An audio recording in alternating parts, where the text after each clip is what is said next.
बिस्मिल्लाहिर्रहमानिर्रहीम। Pakistan text channel के आज के लेक्चर में सब दोस्तों को खुश आमदीद। लेक्चर का बाकायदा आगाज़ हम तिलावत कुरान पाक से करते हैं। सदारुल रियाद एडवोकेट से गुजारिश है कि आएँ तिलावत कुरान पाक से सेशन का बाकायदा आगाज़ करें।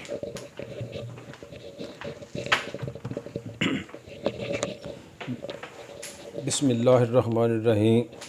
कुल हुवल्लाहु अहद अल्लाहु समद लम यलिद वलम यूलद वलम यकुल लहू कुफुवन अहद। सदक़ल्लाहुल अज़ीम। जज़ाकल्लाहु खैर। सेशन को आगे बढ़ाने से कबल तमाम दोस्तों से गुजारिश है कि नबी सल्लल्लाहु अलैहि वसल्लम पर एक दफ़ा दुरूद पाक ज़रूर पढ़ लें।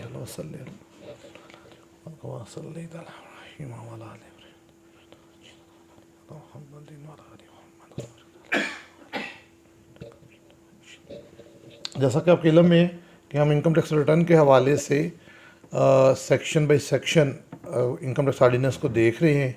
उसमें हम विद होल्डिंग के पोर्शन पे पीछे 148, 149, 150, 151 सेक्शन तक ऑलरेडी सर मंचस्केरा साहब से डिटेल रहनुमाई हासिल कर चुके हैं। आज का जो हमारा मेन टॉपिक है वो section 152 payment to non resident, और इस सेक्शन के रेफरेंस से हमारे जो liaison office, permanent establishment, foreign income और दीगर कंसेप्ट हैं, इन सब पे हम डिटेल रहनुमाई लेंगे सर मंचस्केरा साहब से। मैं बिला ताकि उनसे रिक्वेस्ट करूँगा कि आएँ और उसके ऊपर हमारी रहनुमाई करें।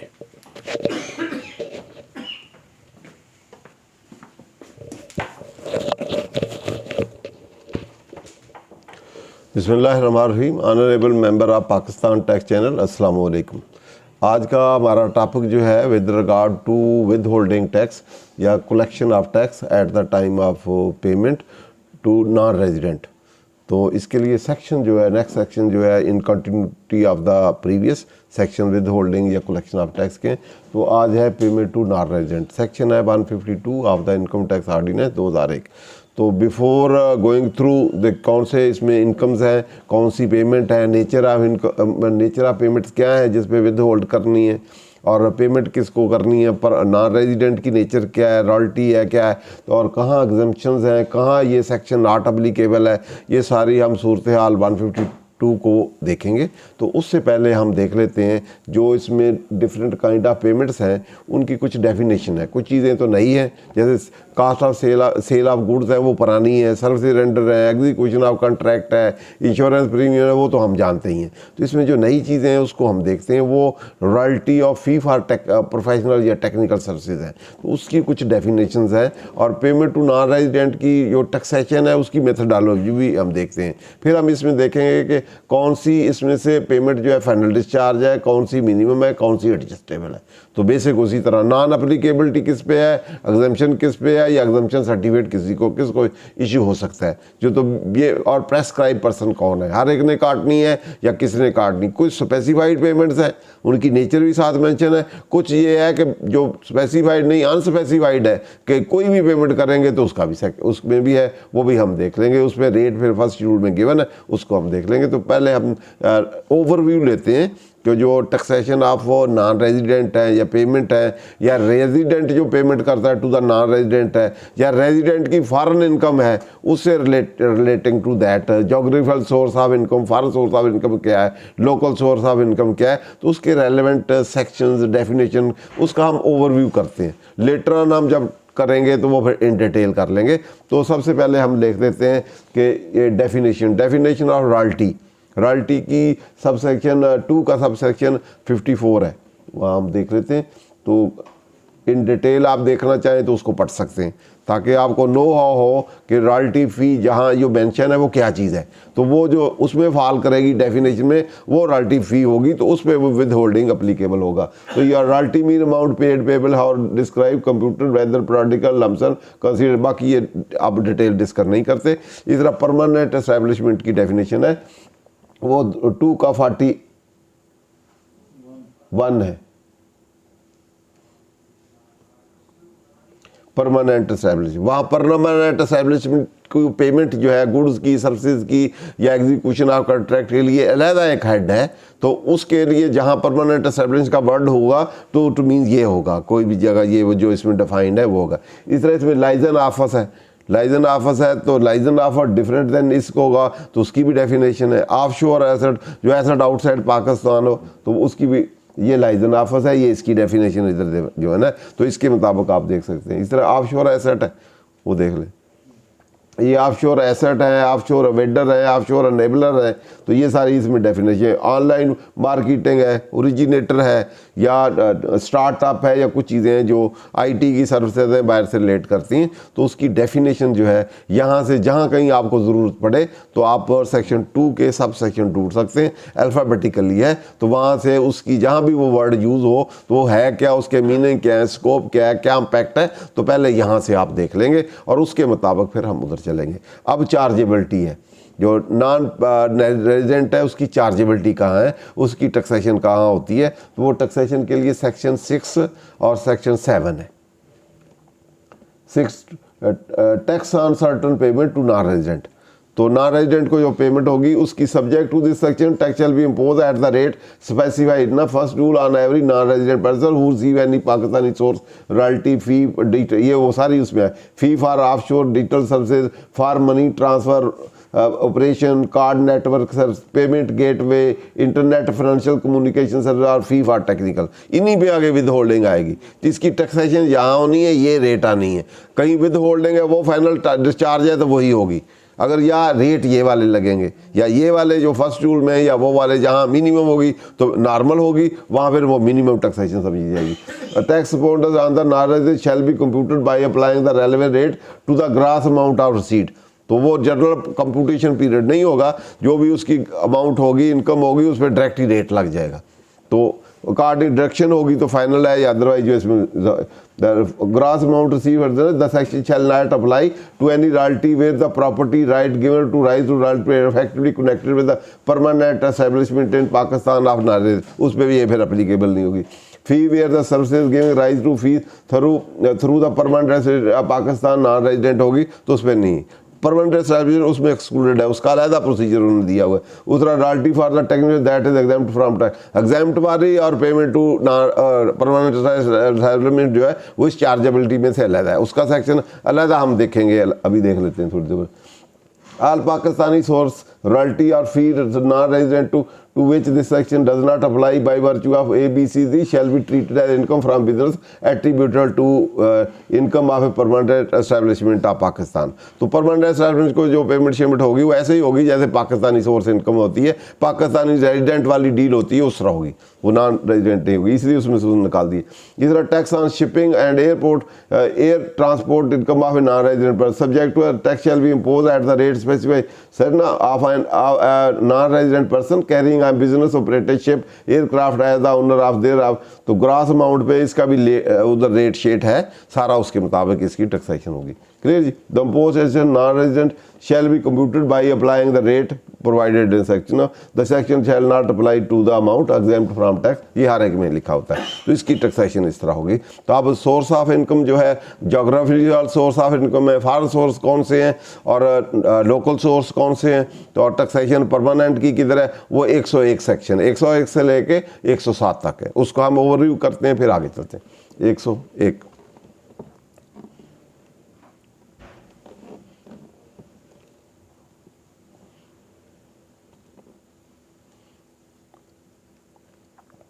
101 चैप्टर हमारा ये है ना, आपका 7th चैप्टर है, और जोग्राफिकल सोर्स ऑफ इनकम।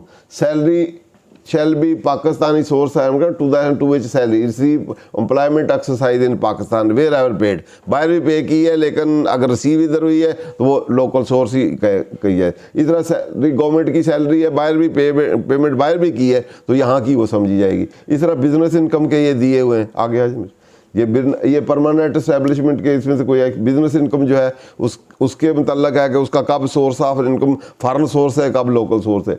आगे ये इम्पोर्ट वाला आगे non resident comprise rendering of services के प्रोफेशनल सर्विस कब सोर्स है, उसके बाद इनकम डिस्पोजल ऑफ एसेट कब वो पाकिस्तानी सोर्स है कब बाहर का सोर्स है। आगे फिर प्रॉफिट ऑन डेट का है, उसके मतलब आपने डिटरमिन करना है कि फॉरेन सोर्स है पाकिस्तानी सोर्स है। इस तरह रॉयल्टी का फॉरेन सोर्स है या पाकिस्तानी सोर्स है। इस तरह रेंटल इनकम फॉरेन सोर्स है या पाकिस्तानी सोर्स है। इस तरह पेंशन एंटी कब फॉरेन है कब है। इस तरह गेन है, एक technical fee for Pakistani source है, ये कंडीशन है तो, अदरवाइज ये फ़ी for offshore digital services Pakistani source कब है, फॉरेन सोर्स कब है। इतना any gain rising, any amount paid and insurance premium कब पाकिस्तानी कब नहीं है। 14 एनी अमाउंट इनके अलावा है, तो इनके अलावा है तो वो अगर पाकिस्तानी सोर्स है तो कब है, इसमें कब एक्सक्लूजन है। तो एंड वाला इंपॉर्टेंट है, any amount shall be foreign source of income to the extent to which not a Pakistani source income. जो पाकिस्तानी सोर्स नहीं होगी वो फॉरेन समझी जाएगी। क्लियर। ये आपने डिटरमिन करना है कि ये जो इनकम आपकी आ रही है अंडर डिफरेंट रेंट, वो सैलरी है या बिजनेस इनकम है या आपका रेंटल है या आपका प्रॉफिट ऑन डेट है या रॉयल्टी है या फ़ी है, डिजिटल है या कोई और है, वो आपने पहले डिटरमिन करना है कि ये पाकिस्तानी सोर्स है या फॉरेन सोर्स है। जो पाकिस्तानी सोर्स नहीं होगी वो फॉरेन सोर्स। क्लियर जी। नीचे मिनट इस तरह gain on disposal of asset outside Pakistan, तो उसके मतलब है बाहर आपका एसेट है उससे डिस्पोजल आप करते हैं तो नॉन रेजिडेंट पर्सन, तो उस सिचुएशन में उस पर ग्राफ टैक्सेशन जो होगी उसकी सारी टर्म एंड कंडीशन है, लेटर ऑन आप देख सकते हैं।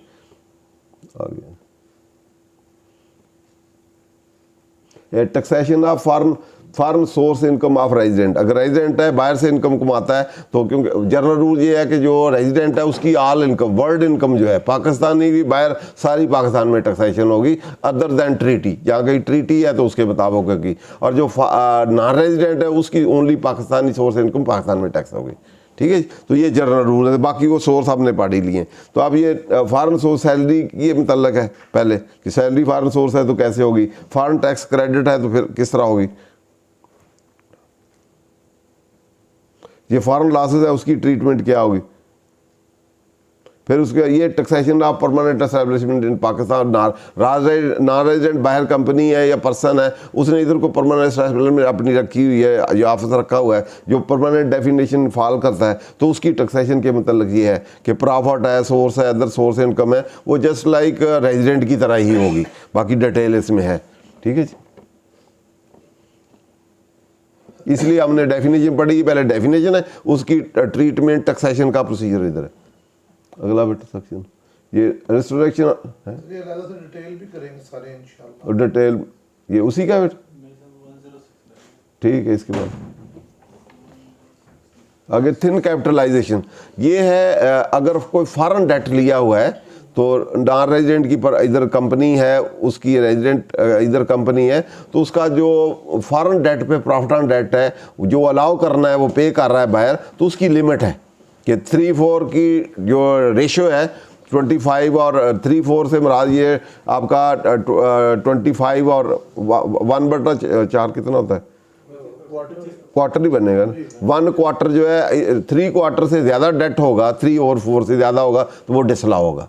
तो ये थिन में उसी की कंप्यूटेशन है, वो उससे ज़्यादा ये नहीं है कि आपका फॉरेन डेट है तो सारा का सारा अलाउ क्लेम कर लें, तो उसकी रेशियो लिमिट लगा दी है कि 3-4 की रेशियो जो है, 3-4 की रेशियो मीन्स 1/4 और 3/4, 1/4 इक्विटी, 3/4 डेट। अगर 3/4 से 75% बनना ना, 75% से डेट ज़्यादा होगा, सपोज 80 है तो ऊपर वाला 5% आपको डिसअलाउ हो जाएगा।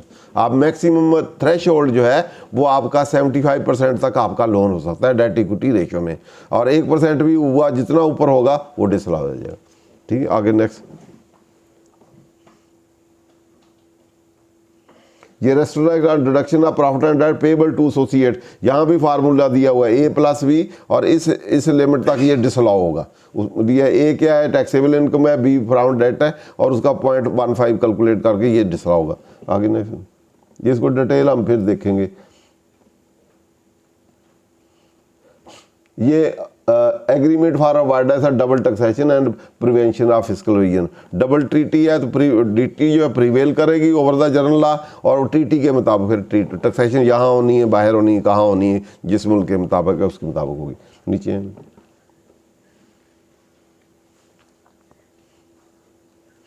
ये यहाँ तक इसके मतलब था। तो अब हम रेलेवेंट सेक्शन जो है जिसको अब आज हमने देखना है उसको देखते हैं।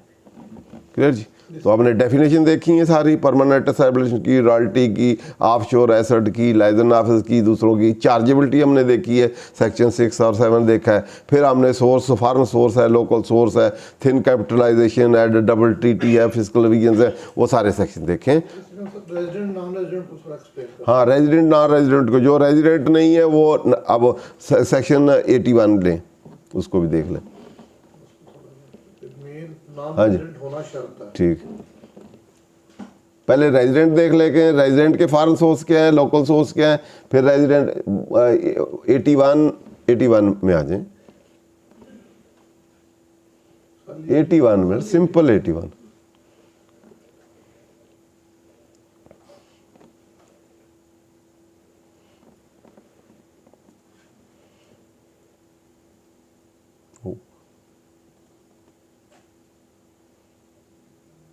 और रेजिडेंट में भी आपका इंडिविजुअल रेजिडेंट होता है, नॉन रेजिडेंट, फिर एओपी है, resident non resident, company resident है, नॉन रेजिडेंट।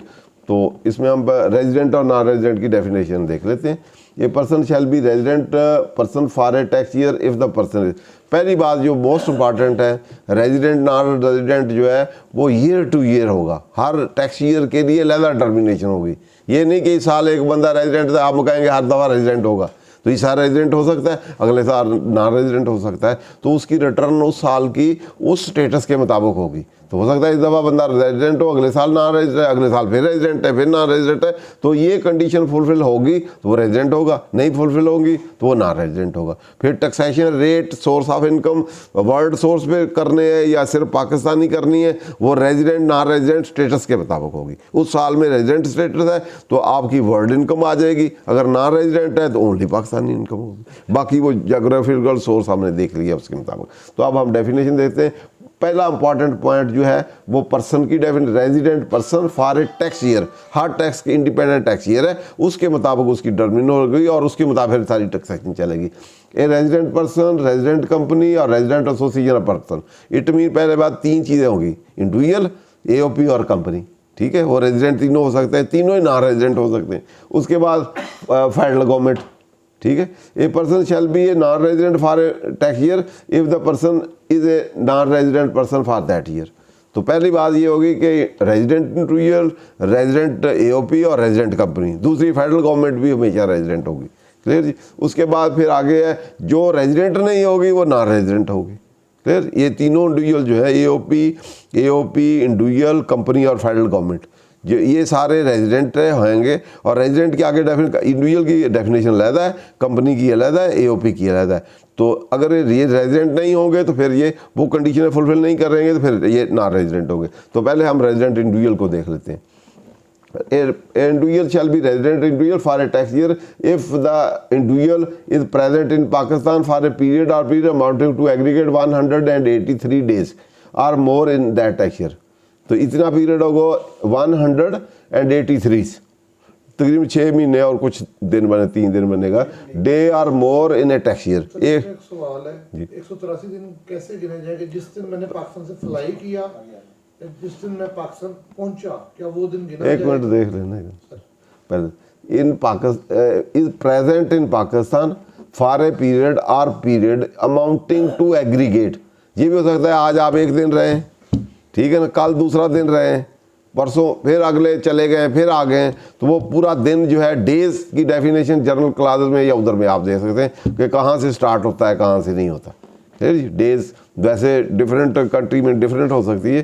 20 कितने डेज कितना होता है, दिन को होते हैं, रात को अगर 24 आवर का होता है, 24 आवर, तो वो उसके मुताबिक उसको देखा जाएगा। ठीक है, तो वो जनरल क्लास में डेज की हम डेफिनेशन दे सकते हैं कि कितने डेज किसको, डे किसको कहेंगे, दिन है, रात है, कितने घंटे, कहाँ से कहाँ शुरू होता है। जब 12 बजे से 12 बजे तक है, उसके दरमियान गया है या वो डे काउंट होगा नहीं काउंट होगा, वो एक अलग था उसमें स्टूडेंट। ठीक है, अमाउंटिंग टू एग्रीगेट, पहली बात यह है कि कंटिन्यूसली कंसेक्टिव नहीं है, एग्रीगेट है, मतलब सारे साल में सारे दिनों को मिलाना है। वो पासपोर्ट से आपसे दे सकते हैं किस दिन गया है, उसमें एंट्री जो है, एग्जिट और एंट्री, उससे देखा जाएगा एग्जिट कब है, पासपोर्ट से एंट्री कब है, तो एग्जिट और एंट्री के दरमियान का पीरियड आप काउंट कर सकते हैं। ठीक है, तो उसमें आप देख सकते हैं वहाँ डेट लिखी होती है, तो वहाँ डे की बजाय हम डे नहीं कैलकुलेट करते, तो वहाँ डेट से कहते हैं। और यूजुअली ये जो दिन होता है उसको एक्सक्लूड करते हैं, तो अगला डेट से शुरू होती है, आखिरी वाले को ऐड करते हैं। जनरल काउंटिंग जो होती है, आज की डेट है तो दिन कल तक दिन पूरा होगा। आज आगे की डेट लिखी हुई है तो कल की डेट को पहला दिन हो, एक दिन होगा। ठीक है, ऐसे कर सकते हैं कि आज की डेट स्टैंप अगर आज की लगी कि आज आपकी जिट एंट्री लगी है, आज है 12 या आज को क्या डेट है 15 है, आज 15 है तो कल एक दिन होगा, कल 15 को, तीसरा ऑनवर्ड काउंट करते जाएंगे। बाद में फिर एंट्री आपकी एंट्री वापस होगी तो उस डेट तक देख लेंगे कितने काउंट करेंगे। ठीक है, आज की टाइम से डे से आज की डेट से कल की डेट तक एक दिन, और इस तरह आप पासपोर्ट लेके अकॉर्डिंगली काउंटिंग कर लेंगे। क्लियर जी? तो इस तरह आप पासपोर्ट लेके वहाँ से हर पासपोर्ट के देख लें डेटें, एंट्री इजिट, एंट्री डेट कितना पीरियड, कितना पहले ही एंट्री इजिट कितना है, दूसरा कितना है, तीसरा कितना है, डेज कितने, टोटल कर लें। अगर वो टोटल इस डेट से ज़्यादा है, मोर डेज आर मोर, उतने हैं या उससे ज़्यादा है, वो रेजिडेंट। अगली कंडीशन फिर देगा। क्लियर जी? इज एन एम्प्लॉई और दोनों में से an employee of office of the federal government और provincial government posted abroad in tax year, तो उसका एम्प्लॉई है तो फिर वो रेजिडेंट ही है, बेशक उधर ही रहा है सारा, वो डे वाला फिर अप्लीकेबल नहीं। क्लियर? चलो आगे आ जाए। फिर ये इंपॉर्टेंट है, डी ऊपर भी आ रही था।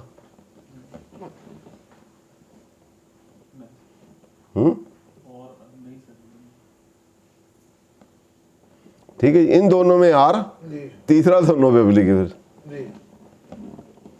Being a resident of Pakistan is not present in any other country for more than 182 days during the tax year. ठीक है जी? Being a citizen of Pakistan, पहली कंडीशन ये ज़रूरी है कि पाकिस्तान का वो सिटीज़न हो, और not being present in any other country for more than 182 days। तो 183 वो था, 182 है, इससे ज़्यादा बाहर ना रहा हो किसी एक मुल्क में, तो वो पाकिस्तान का वो भी रहा हो। डिफरेंट कंट्री में रहा है इससे कम दिन, तो वो फिर पाकिस्तान का रेजिडेंट समझा जाएगा। Days during tax year who is not a resident tax payer of any other country. दो कंडीशन है, किसी और का वो रेजिडेंट ना हो मुल्क का, और दूसरा वो एक इतने दिन से किसी एक कंट्री में ना रहा हो, तो फिर वो पाकिस्तानी रेजिडेंट बन जाएगा। ठीक है, वो कंडीशन है भी फुलफिल्ड तो नहीं, ये कंडीशन भी फुलफिल है, क्योंकि 183 डेज या मोर यहाँ रहना था। अगर नहीं है तो बाहर किसी मुल्क में नहीं है वो इतने दिन, किसी एक में नहीं है, तो वो पाकिस्तानी रेजिडेंट फिर समझा जाएगा। या किसी और कंट्री का, या इधर नॉट किसी और का रेजिडेंट नहीं है, तो फिर भी वो यहाँ का रेजिडेंट समझा जाएगा। तो ये इंपॉर्टेंट है, बाद में चेंजेस आई है। तो इन तीनों को सामने रखते हुए हमने डिटरमिन करना है रेजिडेंट है या नॉन रेजिडेंट है। Clear? Resident company, A company shall be resident company for a tax year it is incorporated form under law in force in Pakistan. जैसे सिक्योरिटी एक्सचेंज है हमारे लॉ के मुताबिक नहीं होगी तो वो इधर है। और control and management of affair the company situated Holi in Pakistan at any time in the tax year. उसी टैक्स ईयर के रेफरेंस देना है तो उसमें होली जो है उसके अफेयर जो है पाकिस्तान में हो, पार्सली होंगे तो फिर नहीं होगा। फिर it is a provincial government,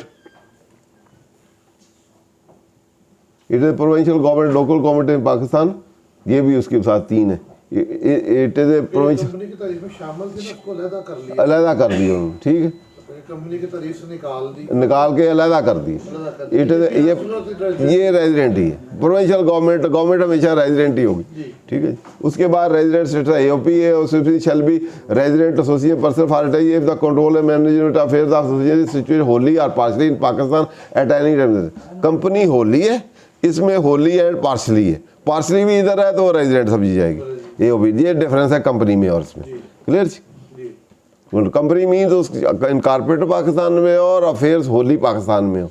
ये वाली जो है वो पार्शली या होली एओपी है, फिर भी उधर रेजिडेंट चल जाएगी। फिर ये कंडीशन जो रेजिडेंट नहीं है इनमें से वो नॉन रेजिडेंट है।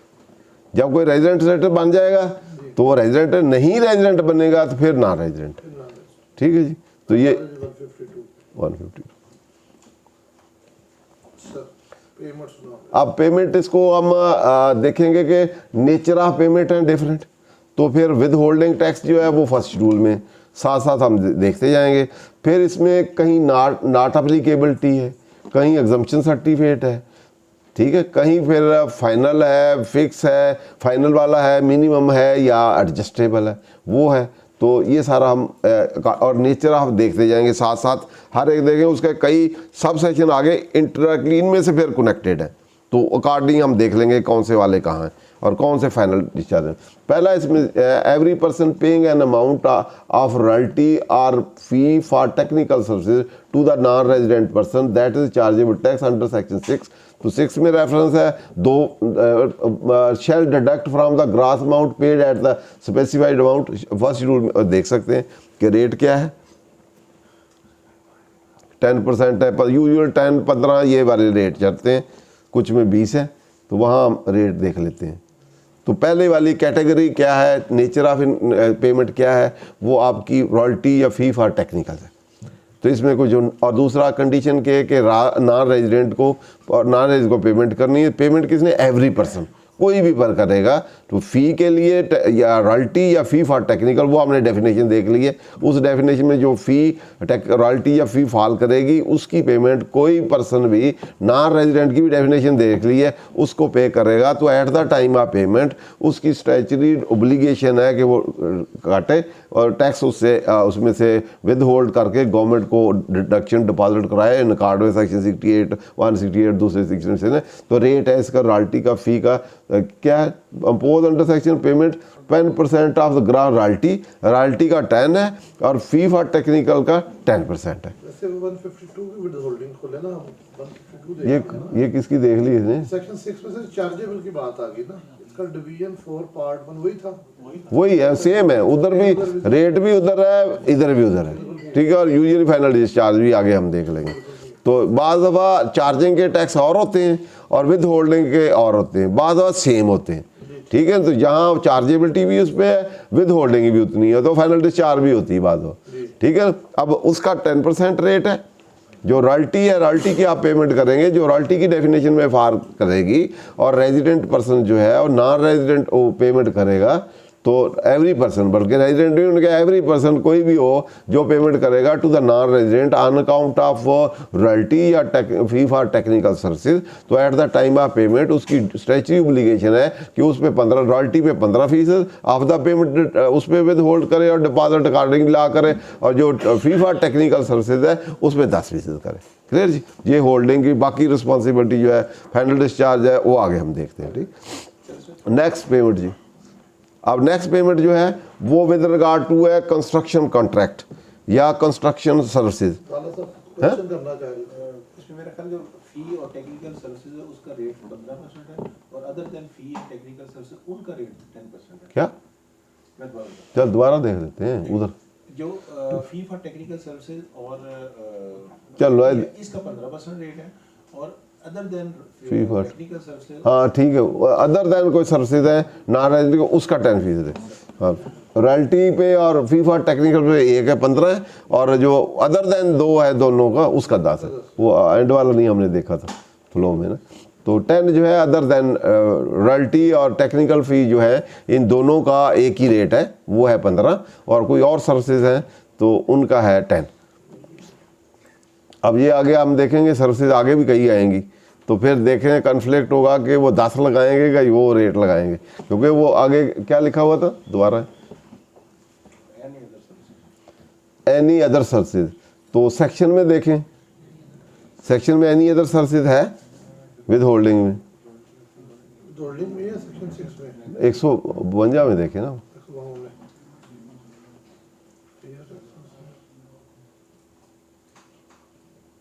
इसमें तो आगे जाके आ जाए, नहीं, इसमें तो नहीं है, आगे जाके मुमकिन है कहीं आ जाए, हैं आगे जाके मुमकिन है कहीं लेना से आ जाए। हाँ वो है, बहरहाल 1 में नहीं है, 1 में नहीं, 1 में सिर्फ royalty and technical fee for technical services है। तो इस पे आपका 15% रेट है। अदर कोई है जिसमें ये डिवीजन रेफर्ड हो तो उस पे फिर आपका 10 होगा, ठीक है। तो इसमें पहले वाले में 15% है। अब आप अदर सर्विसेज क्योंकि वो यहाँ ही कहीं और स्पेसिफाई हो, इसी डिवीजन का रेफरेंस हो, तो वो जो इसमें फॉल नहीं करती उन पे आपका फिर वो 10 होगा। क्लियर।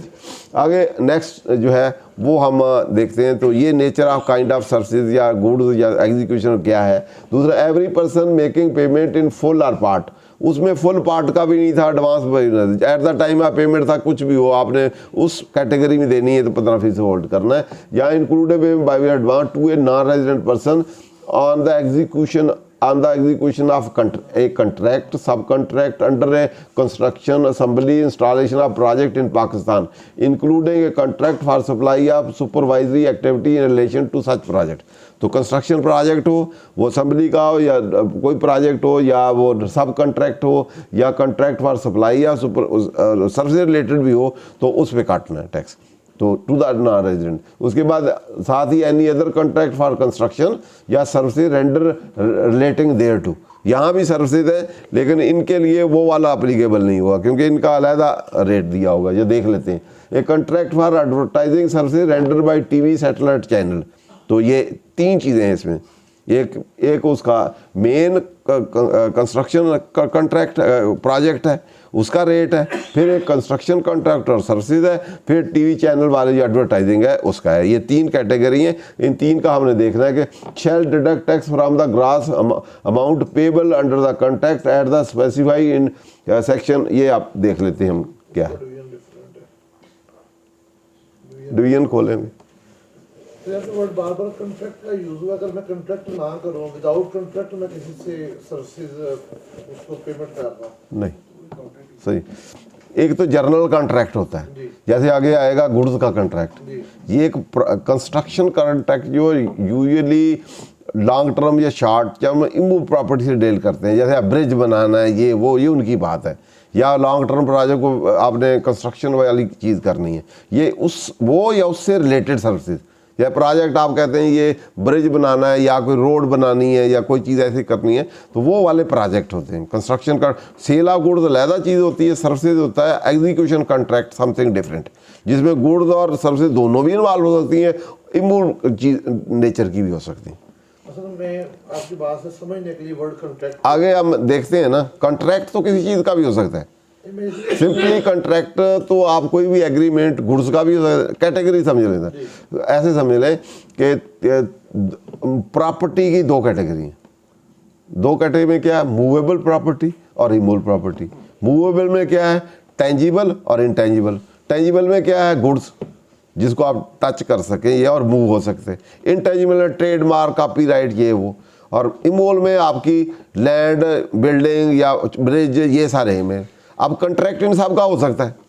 आप contract for sale of goods कर सकते हैं, ठीक है। कॉन्ट्रैक्ट आप कर सकते हैं फॉर इंटेंजिबल्स, जितने आप पेटेंट, कॉपीराइट, ये वो आप परचेज सेल कर सकते हैं, ये आप यूज़ कर लें। रेंट पे भी दे सकते हैं, अदरवाइज रेंट वाइज कॉन्ट्रैक्ट दे देते हैं, ओनरशिप सेल परचेज भी कर सकते हैं। इस तरह एग्जीक्यूशन ऑफ कॉन्ट्रैक्ट जिसमें गुड्स और सर्विसेज दोनों चीज़ें हों, बाज़ इमूवेबल चीज़ हो।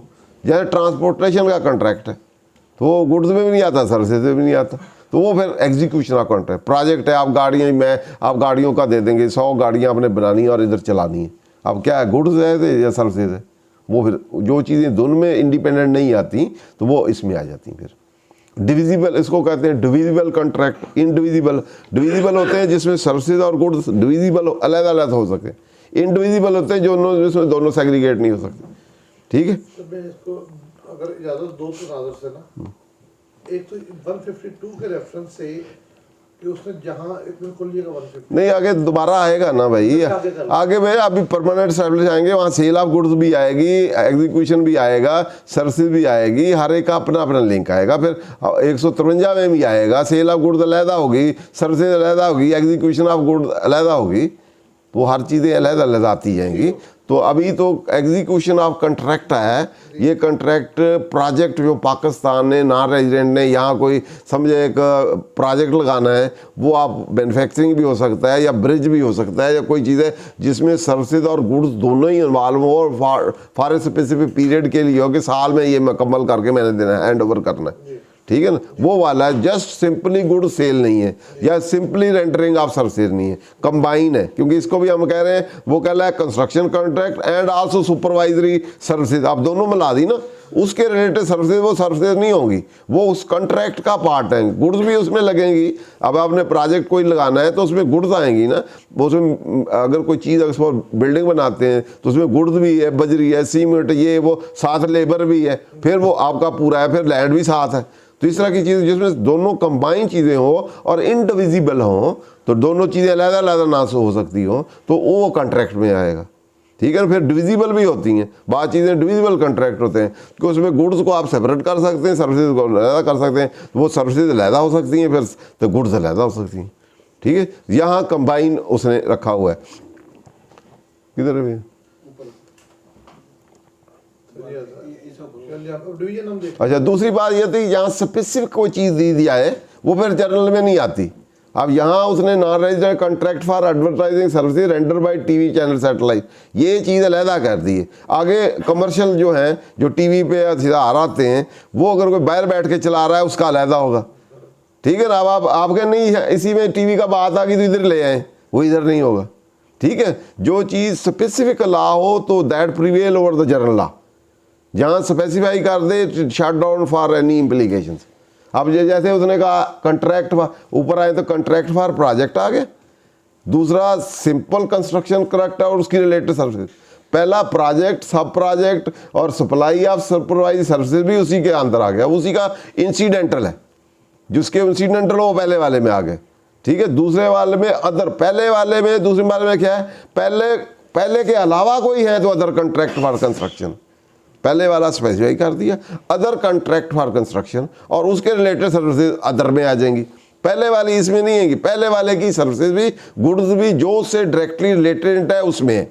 अब उसके अलावा कोई प्रोजेक्ट है जो सब पहले वाले को, इंस्टॉलेशन भी है साथ, वो इंस्टॉल करना है पाकिस्तान में, हो सकता है दूसरे वाला इंस्टॉलेशन ना हो। ठीक है, दूसरे वाला जैसे मैं कहा ट्रांसपोर्टेशन, तो वो इंस्टॉल ना करना हो तो चलाना ही हो, तो दूसरे में कहीं इंस्टॉल करना है उसको ना। ठीक है, तो वो दूसरे वाला अदर है, any other contract for construction.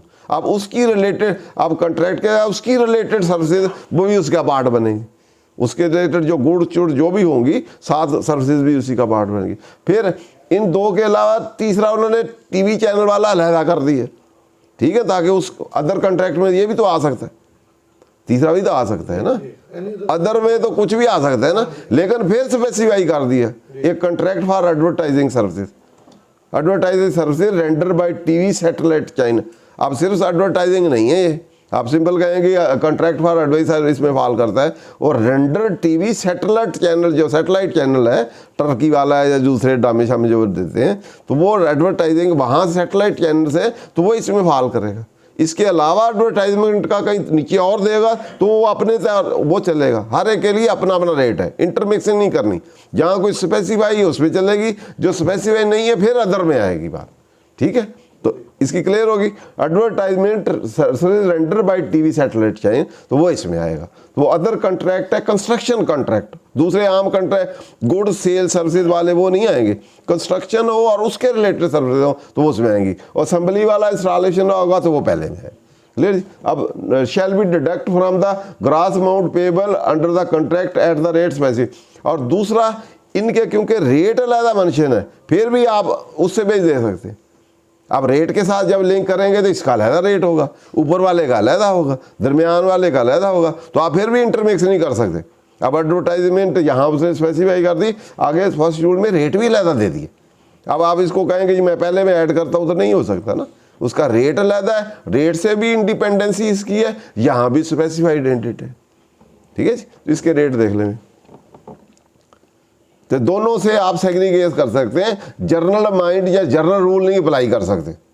एक स्पेसिफाइड है इधर, फिर रेट के साथ स्पेसिफाइड है जी। Payment to non resident, payment to, अच्छा सेक्शन 1A में जो है वो 7% है। हैं? हाँ जी, अभी हमने 1A पढ़ा ना। हाँ जी, वन जो है कंस्ट्रक्शन वाला है, कंस्ट्रक्शन एंड सर्विसेज, इसका रेट 7% है। अच्छा इसका 7%। सारों का ही तीनों कैटेगरी का ही 1A में नीचे भी लिखा हुआ ये इवन डबल ए में। अच्छा डबल ए में द रेट ऑफ अगले में 5% है, इसका 7% है। तो इट मीन जो आपने असेंबली कॉन्ट्रैक्ट है या सर्विसेज उसकी रिलेटेड है या अदर कॉन्ट्रैक्ट या advertisement on the TV satellite, ये इनका 7% रेट है। 7% पे आपने विद होल्डिंग करनी। क्लियर जी? कंस्ट्रक्शन कॉन्ट्रैक्ट है असेंबली का या इंस्टॉलेशन का, और आपने पेमेंट करनी नॉन रेजिडेंट कंपनी को काम कर रही है उसको पेमेंट करनी, वो है। जैसे यहाँ से हम बाहर मंगवा लेते हैं कि ये रोड बना दें या ये चीज़ लगा दें या ये चाइनी प्रोजेक्ट बहुत से लगे हुए हैं, ठीक है, तो वो वाले जो हैं जैसे ये 10 इसके ऑयल शैल के लगे हुए हैं, ये कोल के प्रोजेक्ट लगे हुए हैं, वो चाइनी जो है इंस्टॉल करके मुकम्मल की टर्न की बेसिस पे आपको प्रोजेक्ट देते हैं कि ये आप कहते हैं ये लगा दें टर्न की बेसिस पे, हम चाबी घुमाएं और पैसे ले लें और हर चीज़ आपकी, तो वो वाले असेंबली इंस्टॉलेशन ये वो उसके हैं को पार्सली भी होता है।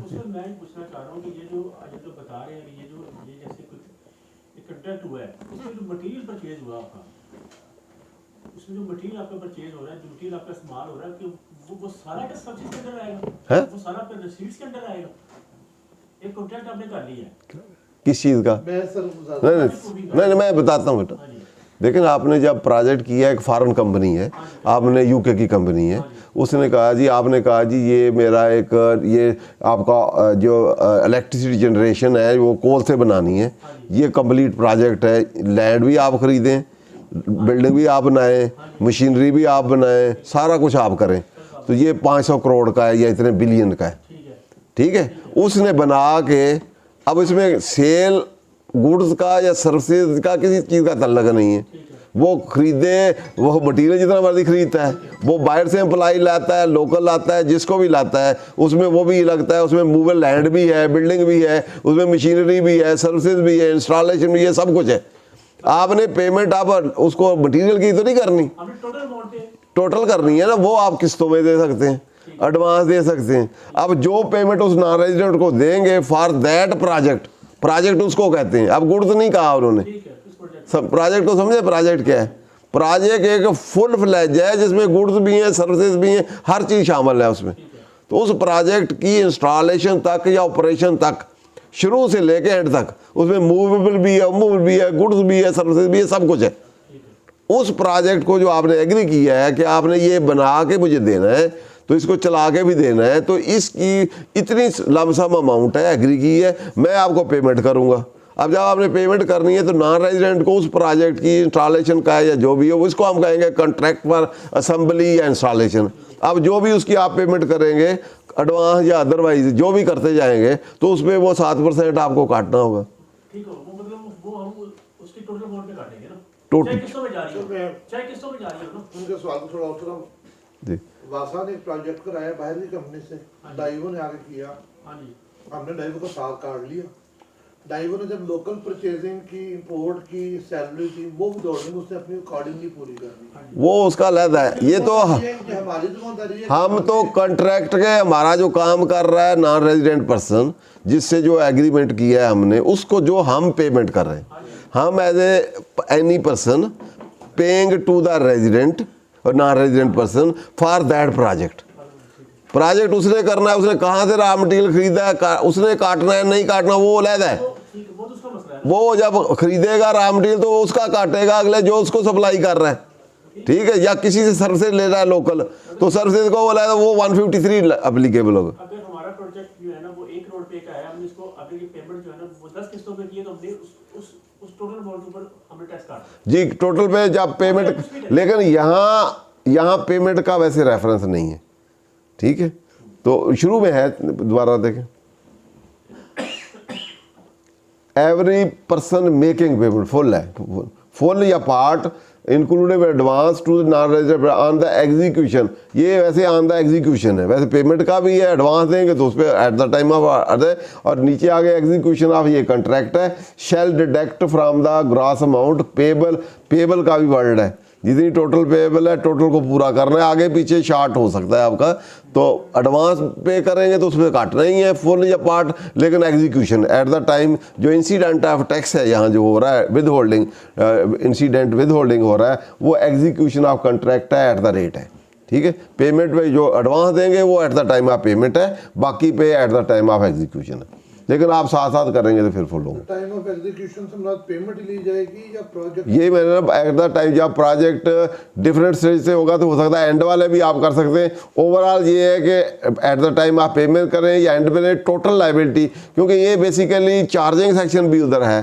तो उसके मुताबिक आपने टोटल पे आपकी लाइबिलिटी है, लेकिन विद होल्डिंग यूजुअली पेमेंट पे होता है, एडवांस पेमेंट की उस पर होगी, या आप परसेंटेज बेसिस पे एग्जीक्यूशन कर रहे हैं, आप कंप्लीशन के ये एक कंप्लीशन है, एक परसेंटेज आप कंप्लीशन है तो उसके अकॉर्डिंगली आप कर लेंगे, अल्टीमेट लाइबिलिटी आपकी टोटल पे।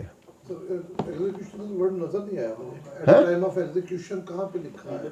ये नीचे shall deduct tax from the gross amount payable, पहली बात तो पेड नहीं है, हाँ जी, पेएबल अंडर द कॉन्ट्रैक्ट ऊपर है,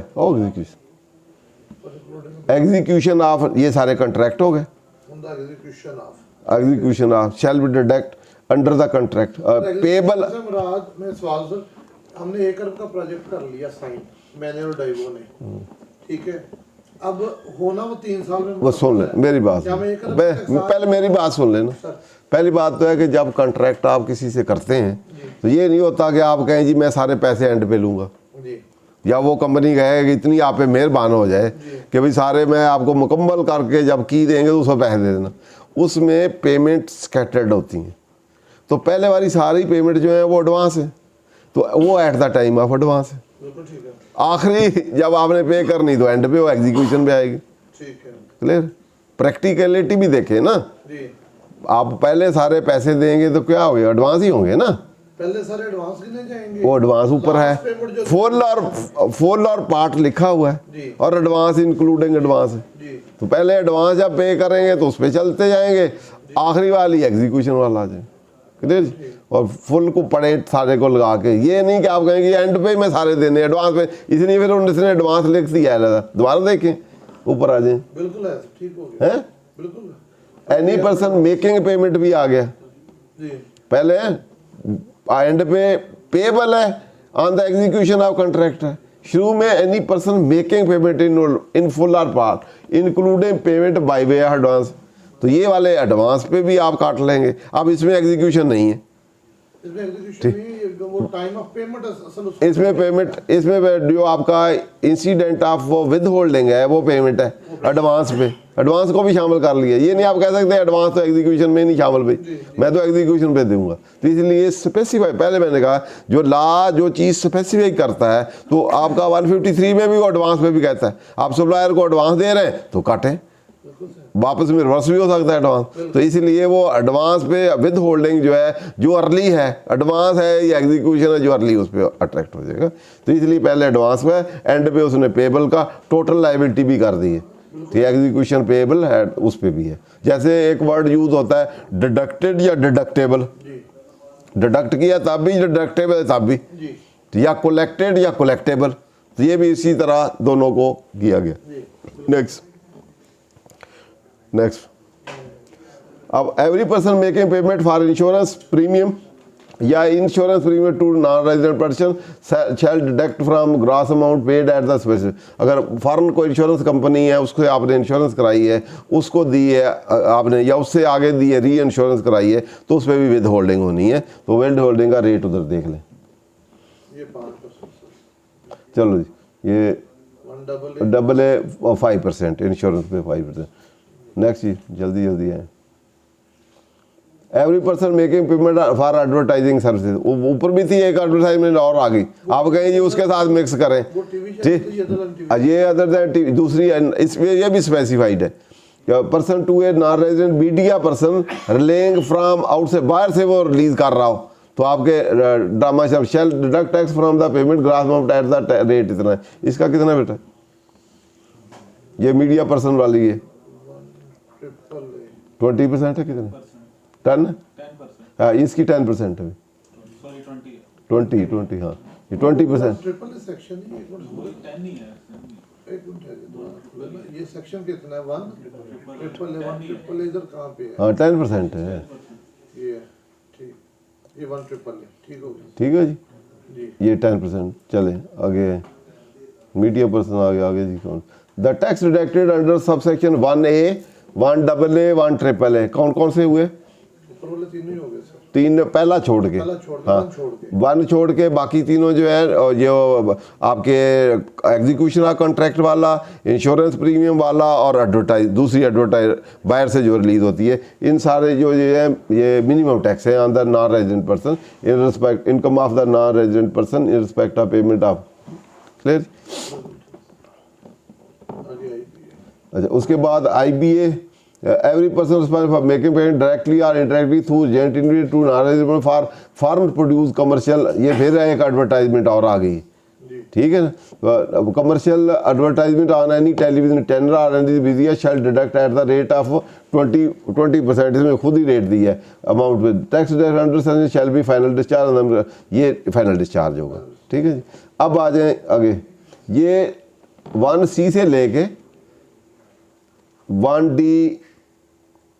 1DA ये बैंकिंग फाइनेंशियल इंस्टीट्यूशन की है, वो मनी ट्रांसफ़र की, रिमिटिंग की, उनके मतलब है। तो इनके भी रेट हैं। और नीचे आ जाए बेटा, एंड तक नीचे DC DD नीचे आ जाए, ऊपर आए बस DD वाले ख़त्म हो गए। ये directed under 1D DA shell be final, ठीक है। तो अब हम उनको पढ़ लेते हैं। ये बैंकिंग इंस्टीट्यूशन जो मनी ट्रांसफ़र है या कन्वर्जन है या अकाउंट मेंटेन है, उनके पता लगे, या इन्वेस्टमेंट है या profit. Every person responsible for making payment directly, ये तो आपने पढ़ लिया था। 1C से D से बेटा, सर 1C भी C था, अच्छा। हाँ 1C से लेके every banking company or financial institution remitting outside Pakistan an amount of fee offshore digital services chargeable tax under section 6 to a non resident on behalf of any. अब digital services वगैरह यहाँ आ गई, वहाँ नहीं थी ना उसके अंदर सिर्फ वो रॉयल्टी और टेक्निकल फ़ी थी। To a non resident permanent establishment non in Pakistan shall deduct from the gross amount, ये 10 वाली है, या वो उधर से आप देख सकते हैं कितना अदर में फॉल करती है, ये इंडिपेंडेंट है। जो इन सारों में नहीं होगी वो फिर अदर होगी।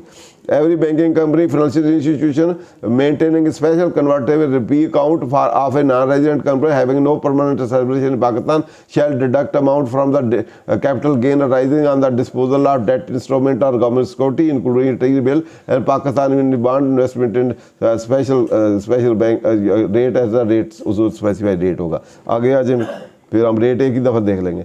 Every banking company maintain foreign currency value account of non resident and NRCA non resident holding original Pakistani original card POC and national NID of Pakistan और कंप्यूटराइज इतना shall deduct capital gain on the disposal of debt instrument etcetera. आगे every special purpose vehicle company at the time of making payment return on investment in SUCAS to a non-resident company, a holder shall deduct at the SUCAS special purpose में ना mutual hold fund type company होती है जो investor लोग invest करते हैं और pool fund करते हैं और अकॉर्डिंगली आप एवरी एक्सचेंज कंपनी जितनी ये एक्सचेंज कंपनी है ये बाहर पैसे रिमिट करे तो every exchange company license by state bank of Pakistan shall deduct at the time making payment of services charges commission fee और by name call to a global money transfer operator international money transfer operator और such other person engage international money transfer cross border remittance और for facilitating outward remittance at the rate specified होना ये provided that such person retain services charge for commission by whatever name card from the amount payable to company the company shall deemed to have a paid and services fee whatever name called and exchange shall collect the services। वो जैसे पिछला आपने PTV वाला case पढ़ा था कि बाद वो आप पेज नहीं थे उसी के पैसों में से रख लेते हैं तो वो भी that is treated as a payment तो उस पर उसने करना है वहाँ फिर कलेक्शन का मैटर आ जाएगा और डिडक्शन विद होल्डिंग नहीं होगा कलेक्शन ऑफ वो टैक्स होगा। Every banking company shall by making card network payment और other web for transfer licence fee services चीज ये भी काटेगा ये नीचे वाला वही है हर एक के साथ वही आएगा उस तरह रिटेंशन वाला। The tax director under sir ये सारा वही आ गया आपका फाइनल डिस्चार्ज है सर। उसके बाद subject to section 3 every person paying amount to non resident person other than ये अदर देन है सारी इतनी ABC shall deduct tax at grammar rate specify, ये जर्नल सेक्शन है जिसपे वो सारे एप्लीकेबल नहीं है वो वाले, तो उस पर ये इस पर इसका रेट फिर देख लेते हैं। रेट हमने एक ही दफ़ा फिर जाके देख लेते हैं, ठीक है। अब नेक्स्ट जो है परमानेंट एस्टेब्लिशमेंट को आपको ये पेमेंट नहीं करेंगे तो उस पर आप क्या है, every person making payment in full or part including payment by advance to permanent establishment in Pakistan for non resident person. बाहर वाले की रेजिडेंट आपने पहले परमानेंट एस्टेब्लिशमेंट की डेफिनेशन देखी है, जो इसमें फाल करेगा उसको सेल ऑफ गुड्स है। For sale of goods act where sale is made by importer of goods और tax under section in respect of goods has been paid and goods are sold at the same state, वो importer वाली वो नहीं होगा, otherwise पे होगा। इस तरह फॉर रेंडरिंग ऑफ सर्विसेज का है, फिर एग्जीक्यूशन ऑफ कॉन्ट्रैक्ट है, ये परमानेंट एस्टेब्लिशमेंट है ऑफ द नॉन रेजिडेंट। उसके लिए अब वो एग्जीक्यूशन अलहदा है, वो परमानेंट की नहीं है, ये अदर है, वो भी नॉन रेजिडेंट की है, ये नॉन रेजिडेंट की थ्रू परमानेंट एस्टेब्लिशमेंट है, इसमें अलहदा रेट होंगे, ठीक है। वो है ये भी एग्जीक्यूशन नहीं, लेकिन नॉन रेजिडेंट कंपनी की थ्रू परमानेंट एस्टेब्लिशमेंट, तो वो उस का पाकिस्तान में काउंट होगा, यहाँ उसका कोई ऑफिस होगा या कोई होगा उसके जरिए होगा, तो वो एक आम रेजिडेंट की तरह उसकी टैक्सेशन होगा। वो ऑलरेडी मैंने आपने पढ़ा है ना परमानेंट टैक्सेशन ऑफ। उसके बाद 2 subsection 1A shall not apply to amount with the written approval of the commissioner that is taxable to permanent establishment in Pakistan of non resident, पर 2A वो फिर अप्लीकेबल नहीं हुआ, ठीक। Next the tax deductible under section shall be minimum, ये इस वाला 2A वाला मिनिमम होगा। Provided that tax under class A B C D shall be minimum where payment are see for sale of good, manufacturer के लिए adjustable होगा, बाकियों के लिए मिनिमम होगा। अब नॉन अप्लीकेबिलिटी है, इन पे ये अप्लीकेबल सब सेक्शन 2 जो है डज नॉट अप्लाई। 2 वाला कौन सा पीछे था जो जनरल सेक्शन था, वो not apply to the this is subject to deduction, जो 149, 50 और अदर पेमेंट उसने कहा था ना, तो अदर वाले में ये इन पे नहीं होगा। वेयर रिटर्न पूरा को that taxable permanent establishment knowledge है उस पर भी नहीं अप्लीकेबल होगा। That is payable by a person who liable to pay tax amount as a represent of non resident. Non resident का यहाँ रिप्रेजेंटेटिव 172 में फाल करेगा, उस पर भी नहीं applicable. Where resident person is not chargeable tax, not chargeable है फिर भी नहीं अप्लीकेबल। उसका चौथा अगर where person claim to be represent of non resident person for class B person shall file a declaration to that with the commissioner prior to making any payment to the non resident. उसके बाद 4A the commissioner may on application made, अब वो with holding वगैरह उसकी होगी। prescribed form from the recipient of the having permanent settlement in Pakistan by the resident person to substitute as the case be, and after making such inquiry as may allow by order written case where the tax deducted under section 1 और sufficient is not a minimum, minimum नहीं होगा तो वो एकदम से certificate भी दे सकता है। बट मेकिंग जैसे वो आपका 153 में भी है कमिश्नर के पास पावर, तो यहाँ भी अगर जहाँ कहीं मिनिमम नहीं है, फाइनल नहीं है, तो यहाँ भी एकदम से दी जाए। आगे 4B कमिश्नर में in case of payment that constitute part of over arrangement cost of business operation as referred in application made by payer after making such may be allow order in writing person to make the payment after deduction equal to 20% of the tax on such payment, provided that credit of tax on such available to the person non-resident of our overall profit rising overall cost of business mission. Where a person intend to make a payment to a non-resident person without deduction of this section, other payment liable to due rate under relevance avoidance or double treaty वाले अब आ गए, वो जो अभी हमने पता। The person shall before making the payment furnish to the commissioner notice in writing setting out, ना उसकी ट्रीटी में पेमेंट करनी है तो पहले वो नोटिस देगा उसको, तो उसमें भी name address of the knowledge दे देगा, नेचर ऑफ देगा, अदर पार्टी को देगा। The commissioner on receipt of notice shall within 30 days pass an order accepting the contention making the order or not, उसकी कंटेंशन में payment करनी है, deduction करूँ ना करूँ, उन्होंने करनी है, वहाँ से सुनी यहाँ करनी, ट्रीटी के मुताबिक उस पर वो ऑर्डर पास कर देगा। Provide that the commissioner shall deem to have issue exemption सर्टी, जहाँ भी एग्जाम्पशन है, जैसे वो वहाँ भी है कि वो 180 days में अगर इशू नहीं करता, कितना डेज है 30 days नहीं इशू करता, डीम टू भी असेस होगा, बाद में वो कैंसिल कर सकता है। नीचे आ जाए कंप्यूटर 30 days देर शैल भी एडजर्मेंट को ली है तो वो एक्सक्लूड होगी। Provide commissioner may modify cancel certificate issued electronic by RS on the basis of reason to be recorded in writing after providing, बाद में कैंसिल के लिए वो प्रोसीजर था, वहाँ भी ऐसे ही आप करने। Where a commissioner has notify the commissioner for payment under the commissioner has reasonable ground to believe that the non resident person is chargeable under the in respect of payment, commissioner by and order in direct the person making the payment to deduct from the payment in according with subsection 2। अगर वो समझता है कि deduction होनी है तो फिर वो उसके अकॉर्डिंग कहेगा इतनी कर लो। Sub section 5 shall not apply to the payment, इन पे नहीं होगी। इम्पोर्ट वाली चीज़ है कोई तो उसमें नहीं होगी। इसमें गुड्स है outside Pakistan supply in connection, इन पे अप्लीकेबल नहीं है, ठीक है। नॉन अप्लीकेबिलिटी है, नीचे आ जाए। आखिरी वाला जो प्रेस्क्राइब पर्सन का यूज़ हुआ है वर्ड, तो उसका वही है, वो 153 में जो डिफाइन है वो वाले। तो बाकी रेट एक दफ़ा नज़र डाल लेते हैं। अच्छा सर, इसमें जो लोग जो शिपिंग एजेंट होते हैं, जो शिपिंग एजेंट है जो बाय पेमेंट करते हैं बैंक, जो शिपिंग एजेंट है जो एनी पर्सन, कोई पर्सन लिखा हुआ है, एवरी पर्सन जो बायर पेमेंट करेगा, अगर वो रेजिडेंट है और नॉन रेजिडेंट को पेमेंट करेगा तो उसने करना है। वो तो होते ही नॉन रेजिडेंट है। सर एक बंदा यहाँ बैठा है, वो शिपिंग एजेंट है। एक बंदा यहाँ बैठा है, वो बंदा शिपिंग एजेंट है, उसका एक आगे जो शिपिंग एजेंट है वो उसका बैठा है चाइना में। हमारा माल पड़ा हो चाइना में, हमने वहाँ से यहाँ जाना लेके, फिर होता ये है कि हम सारी जो है सारी पेमेंट जो है वो करते हैं थ्रू बैंक। वो तो बेटा वो तो 153 में आ रहेंगे ना। एक इम्पोर्ट आप करते हैं, इम्पोर्ट चीज़ करते हैं तो वो और है 148 में, वो भी तो पेमेंट बाय रहती है ना। वो सर्विसेज वाले आगे, ये सर्विसेज में जो आए, देखो अभी हमने कुछ कैटेगरी स्पेसिफाइड है, कुछ एक हमने पढ़ा अदर्स। अदर जो भी होगी आ जाएंगी इसमें। जो कैटेगरी सर्विसेज की, गुड्स की, कॉन्ट्रैक्ट की स्पेसिफाइड है वो तो उसमें जाएंगी, ठीक होगी। कुछ इम्पोर्ट आपने चीज़ की तो वो इम्पोर्ट वाले में जाएंगी। थोड़ा सा डिफरेंस आएगा। नहीं थोड़ा लेना, एक अदर्स का हेड है ना, उसने कहा वो भी वजाहत भी कर दें। शिपिंग कंपनी को बेसिकली एक तो शिपिंग का अलहदा है, शिपिंग बाहर से कोई शिप आया है, रुका है तो उसके लिए अलहदा टैक्सेशन है। ये बात मैं एक मिनट गुजारिश ये करना चाह रहे हैं कि चाइना से माल आया, माल की पेमेंट तो मैंने चाइना में जिस एक्सपोर्ट किया उसको कर दी, लेकिन जो शिपिंग कंपनी माल लेके आई, उस शिपिंग कंपनी को मेरे एजेंट ने यहाँ से जिसको मैंने वो कमीशन का, फीस का, सर्विस का आपने पढ़ तो लिया। मेरा तो उसमें कंसेप्ट ये था कि वो जो कंटेनर आया है वो सर्विस नहीं है, वो रेंट है, और रेंट के ऊपर यहाँ पे कोई एप्लीकेबिलिटी नहीं है, क्योंकि वो फ्रेट लिया फेयर और रेंट में जो वो करके तो फिर वो अदर में आ जाएगा। अदर सर्विसेज भी तो कहा है ना, कुछ स्पेसिफाइड है, कुछ अदर सर्विसेज नहीं, कुछ अदर पेमेंट है जी।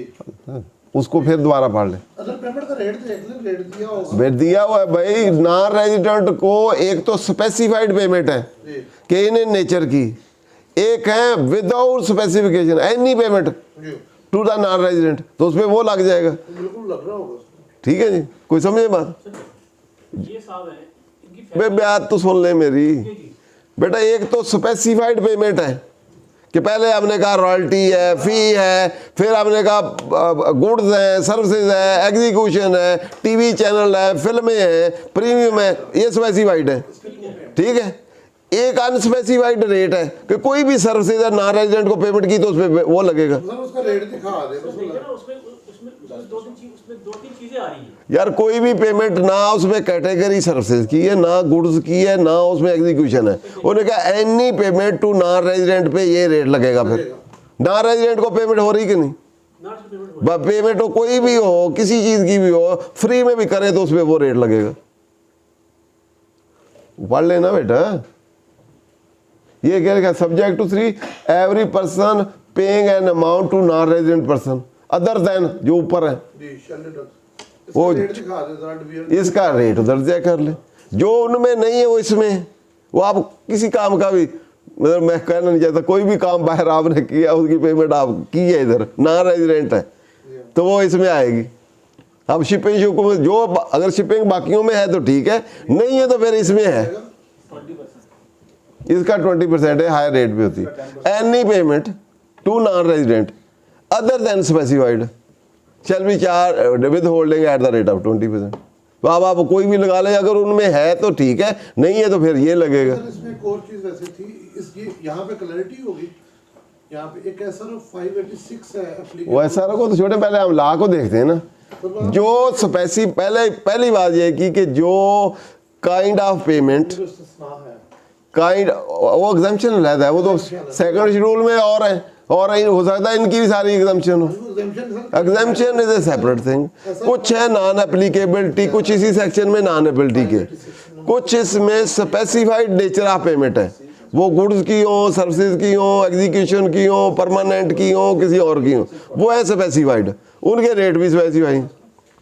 और फिर एक जनरल सेक्शन है, 2 है, कौन सा 2 है जनरल सेक्शन जो था 2 है कि कोई भी पेमेंट ना रेजिडेंट को, उसमें आगे बताया तो नहीं हुआ कि ये गुड्स की है, सर्विसेज की है, कॉन्ट्रैक्ट की है, ये किस काम की है, लेकिन वहाँ पे SRO 586 पढ़ लीजिए, ठीक है। एक्सक्लूजन है।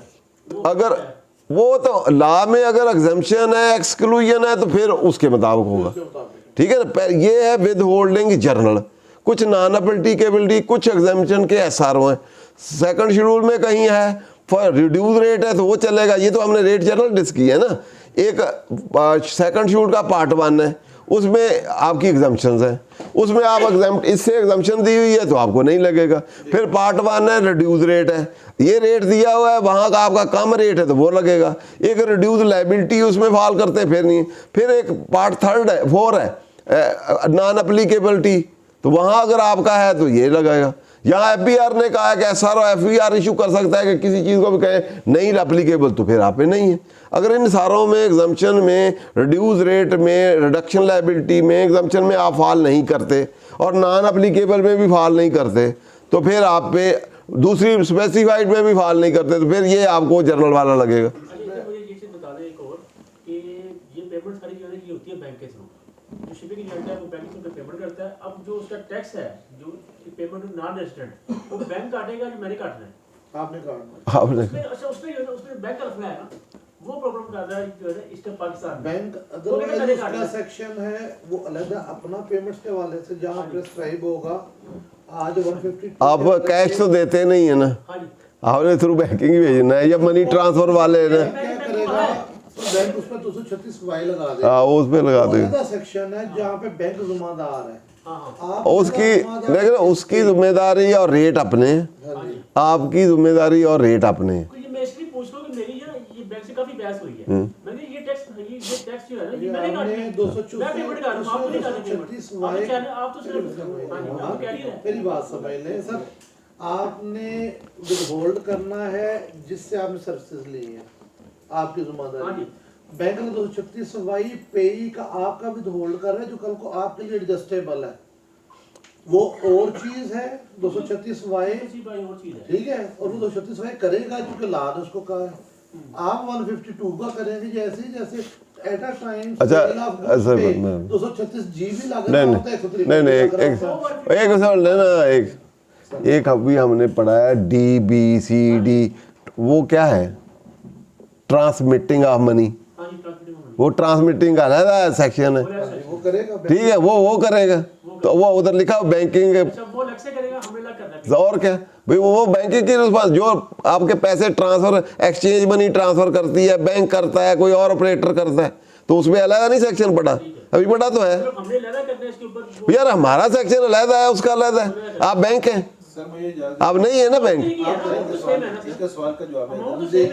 नहीं अमाउंट देखे, हाँ अमाउंट पे एक पे 10 बंदे हो सकते हैं ना। देखिए आप उसका कर रहे हैं, आप आपका जो सवाल है वो आपने अपने एमएलए से करना है, वो असेंबली में चेंज करा है। फिर वक्त बात है जो लाभ में अब किसने कितनी दफा होना है, एक ट्रांजैक्शन देखे ना, सुन लेना, वो 50 दफा भी हो सकता है ऐसे सब। मैंने आपको पेमेंट की, आपने उसको की, उसने उसको की, उसी पेमेंट पे ही हो रहा है ना सारा, तो फिर वो तो रोज ही होता है। सर एक ही सेल ऑफ गुड पे 236 GH भी लग रहे हैं, उस पे 153। अच्छा डबल भी है, आप मैन्युफैक्चरर सप्लाई करते हैं आगे डिस्ट्रीब्यूटर का, आप उसका काटते हैं, वो आपका काट रहा है कि नहीं। 236H वगैरह है, इधर आपने सप्लाई की, वो आपका काट रहा है, आप उसका काट रहे हैं।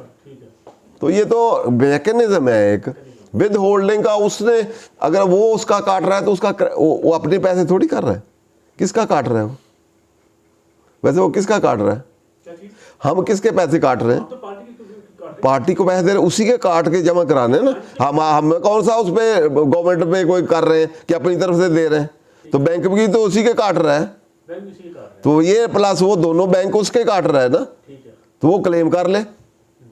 हाँ वही 10 बंदे भी काटे एक बंदे के, तो उसकी पेमेंट से ही काट रहे हैं ना, अपनी तरफ से तो थोड़ी दे रहे हैं। आप कहें डबल क्यों है, ट्रिपल, भाई 10 बंदे प्रोसेस में 10 बंदे भी आए, 10 बंदों की ओब्लिगेशन है कि किसी फॉरेनर को पेमेंट जा रही, क्यों ना काटा जाए उसका। भाई यहाँ सारों को टैक्स देना पड़ता है, यहाँ 35% देना पड़ता है, तो वहाँ उसका 20% क्यों ना उससे लिया जाए। यहाँ भी तो फाइनल डिस्चार्ज है ना, तो उसको पेमेंट जा रही है तो बाहर जा रही है, तो मुल्क के लिए यहाँ सारा काम किया है, वो यहाँ उसने अर्निंग की है, तो उस पर काटना चाहिए कि नहीं काटना चाहिए? लॉजिकली है कि नहीं? आपने भी काटना है, पेमेंट कर रहे हैं, वैसे तो वो पैसे नहीं देगा, टैक्स इधर आके नहीं देगा। ये कंट्रोलिंग क्या है, हर मुल्क ही करता है, हम थोड़ी करते हैं। हमने अपनी तरफ से थोड़े पैसे दे रहे हैं, we are just a tax deducting या कलेक्टिंग एजेंट। उसको पेमेंट करते वक्त जो उसने काम किया उसका टैक्स काट के हमने गवर्नमेंट को दे रहे हैं, हम एहसान थोड़ी कर रहे हैं, उसी के पैसे कम कर रहे हैं, अदरवाइज सारे देने थे। इस तरह बैंक भी उसको भेज रहा है पैसे, तो उसमें बैंक जो है वो भी काट रहा है। बैंक हमारा करेगा, चलो जिसका भी हम एडजस्ट करेंगे 236 नहीं, वो आई वाला नहीं, मैं यहाँ जो अभी यहाँ रिमिटिंग वाला मैं इसकी बात करें, उसकी नहीं बात कर रहा, मैं तो इस सेक्शन की बात कर रहा हूँ ना। वो नॉन रेजिडेंट को जो रिमिटिंग मनी कर रहा है और उसके रिलेटेड जो कमीशन है उसको भी उन्होंने काउंट फार कर लिया इधर। एक्सचेंज कंपनी या बैंक या फाइनेंशियल इंस्टीट्यूशन ट्रांसमिट करेगा तो वो भी आपका या उसका जिससे चार्जिंग लेंगे, कमीशन भी, फी भी और ट्रांसमिटिंग अमाउंट भी, वो सारे इधर रेट दे दिए उन्होंने, सारों को मैनेज कर लिया ताकि जो नॉन रेजिडेंट है उसको पेमेंट जाए तो उसका टैक्स जो है इधर ही कंट्रोल कर लिया जाए, इधर ही विद होल्ड करके गवर्नमेंट को चला जाए। क्लियर? तो और वो उसका फाइनल है। सर इसको कर ले कंक्लूड। ठीक, कंक्लूड हो गया, एंड तक हो गया, खत्म हो गया। Thank you very much. Kesla आपको कहना चाह रहे हाँ जी, केसला हैं, केसला था उस पे तक आज ये मुकम्मल हो जाए, उसको केसला को रेलिवेंट इसमें अवियन के फ्रेंचाइज के खोल दे बेटा।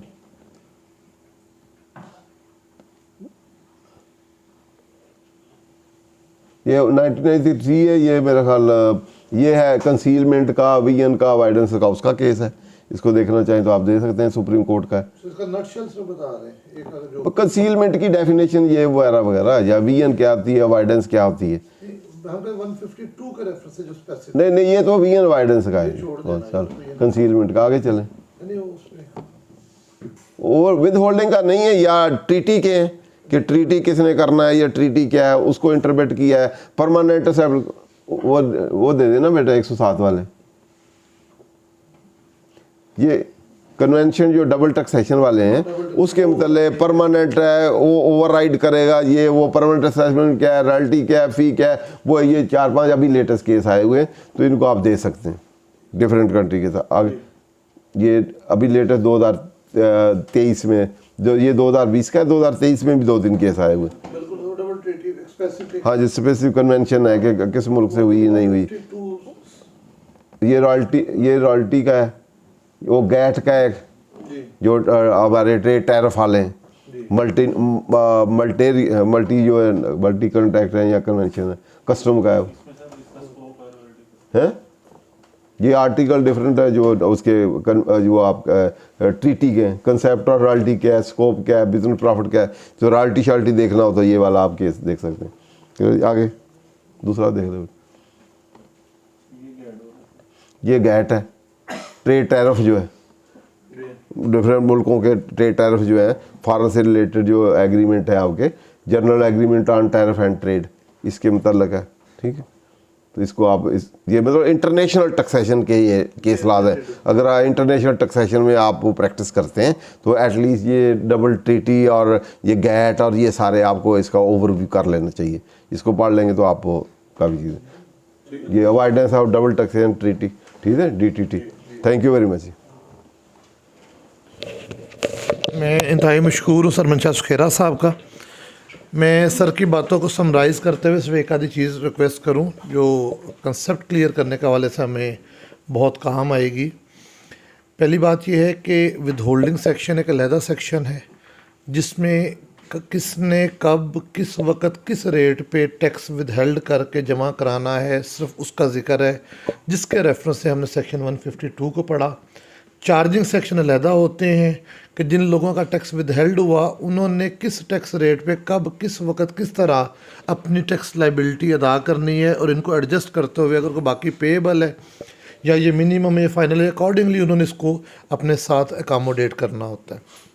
विदहोल्डिंग सेक्शन हो या चार्जिंग सेक्शन हो, यहाँ पे वो सिर्फ उसके जनरल रेट, प्रिंसिपल्स और चीज़ें लिखी हैं। बसा औक़ात सेक्शन के अंदर भी एक्सक्लूजन मिल जाता है, लेकिन जिस तरह सर ने भी बताया कि सेकंड शेड्यूल मेन शेड्यूल है, जिसके अंदर आप किसी भी सेक्शन के रिड्यूस रेट, एक्सक्लूजन या उसके अंदर किसी टर्म एंड कंडीशन के साथ किसी उसके रिड्यूस रेट को आप देख सकते हैं।